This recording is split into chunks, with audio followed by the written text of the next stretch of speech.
The Generic Geriatric Cyclist 2022. Today, a jolly good Zwift race in London.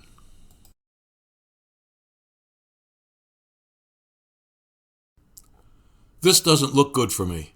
There aren't all that many riders lining up at the start. The more people racing, the better my chances are of not being last. I'll try to resist the impulse of going out hard at the beginning. That's easier said than done because Zwift races are known for their jackrabbit starts. But I'm no jackrabbit, and I don't want to leave it all in the first mile. My avatar, however, is a little too laid back for my taste.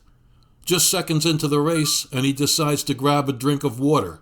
Not a good omen.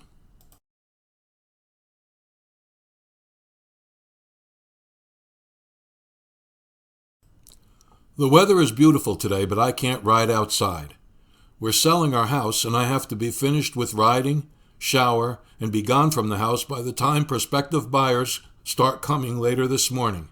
So, since I have limited time, I decided to punish myself by entering a Zwift race. More about the move later.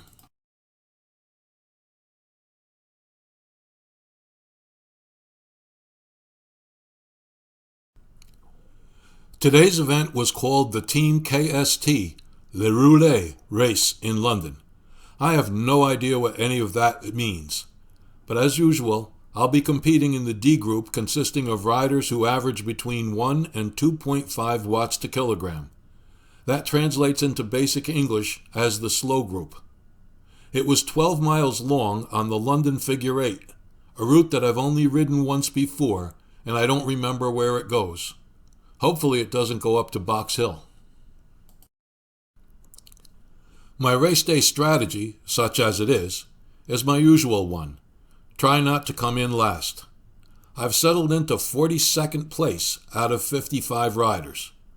So, if I don't blow up, I have a better than even chance of not finishing last.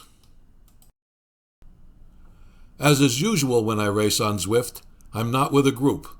The lead group, the chase group, and even the hanging on by a thread group are all well ahead of me. But luckily, I found somebody riding at the same pace, and so that helps me immensely with motivation. I have a question to ask, and of course I have an answer ready.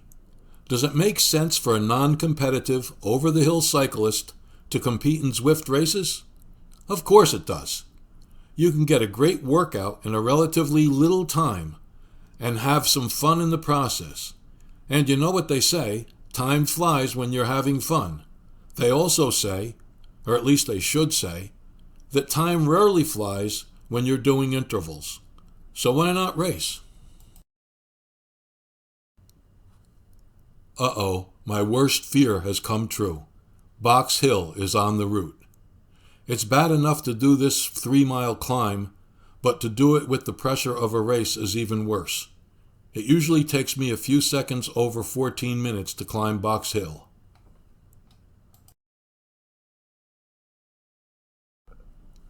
I promise I won't talk for all 14 minutes, but I said I'd talk more about our move. My wife and I are moving from the New York City suburbs northward to what's called the Mid-Hudson region. Most people move south after retirement, but sunny Florida is not for us. There are other reasons for the move, but the cycling-related reason is more varied routes and a lot less traffic. A whole lot less traffic. As compared to where we live now, we're going to a cycling paradise.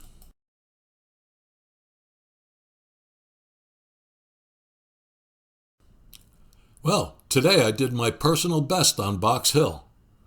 A few seconds under 14 minutes. Whoopee!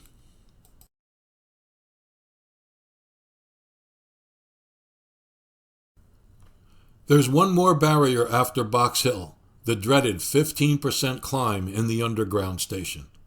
Oddly, I'm doing fine on it today. I guess that I still have some strength left. So we're heading toward the end of the race in the east end of London's West End, near the Big Gherkin. Well, how did I do? I held on to the coveted 42nd place, where I've convinced myself that it's where the actual winner wanted to finish. More importantly, I had a good workout with a bit of fun mixed in.